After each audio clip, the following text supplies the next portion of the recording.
So, Cornell, I want to talk to you about this last week. This young 10-year-old, very intelligent-looking young lady, a black young lady at a Pearland school who will not stand for the Pledge of Allegiance in her classroom. She doesn't want to stand up because apparently she believes that black Americans need a lot more to be done in this country. She is not willing to support the black Americans that have fought and died for this country. You know what I believe, Cornell? And I know you supported her publicly, but you know what I think? I think at 10 years old, she has no real understanding of what America is. So I wonder if her parents have sat her down and explained what Americans have given their lives, white, black, red. It doesn't make any difference. They stood and they fought and they died for this country, and she doesn't want to do anything to honor them? Matt, she comes from a family of military service members. Her father is a retired military service member also who served this nation well with great dignity. She also has additional family members who was in the armed forces. Good. Her mother's a very intelligent woman who has had long conversations as well as her father about her not standing for the flag. What white people need to understand Just white people? Yes, please. Let me explain. What white people need to understand is that that national anthem was written by Francis Scott Key, a slave owner, who demonized and hated black slaves and black people.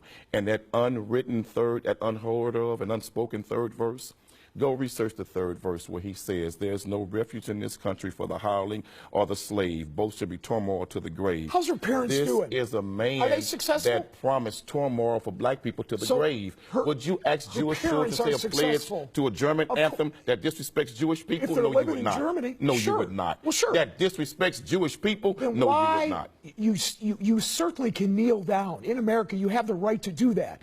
But what will happen to her, how her friends will respond, how the school will view her, how Americans will view her is very negative. And this is not what you want for your 10-year-old child. And let me say to that young girl and others like that young girl, America looked at the same way at Rosa Parks when she refused to get up and give up her seat to a white man on the bus.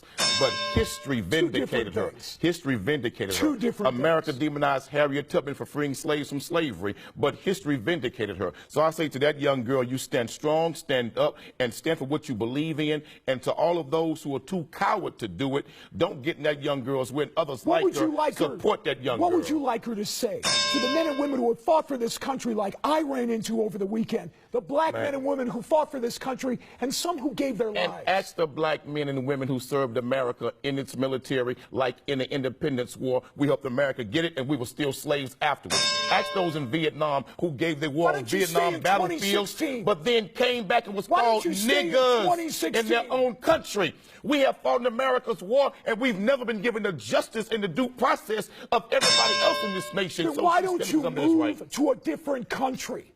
Why are you staying here if you don't like it? Let me tell you why. Because the country belongs to Indians. You white folks stole it from them, raped and robbed their people. This not your country. You all came over here and stole it and beat the hell out of them. So this not your country. It was my country. You all need to go home. If you're you all need to go back where you came from. If you don't like it, why don't you pack up and go? Let the Indians decide who should pack up and go. And I guarantee you black folks will stay, and you all will be on the first damn boat leaving here. So don't try that, brother. You all didn't make America. This is not your country. What you should do is sit down with someone who has fought for this country, Cornell. Get their opinion, too. Tons of black people have, and what have we gotten from it?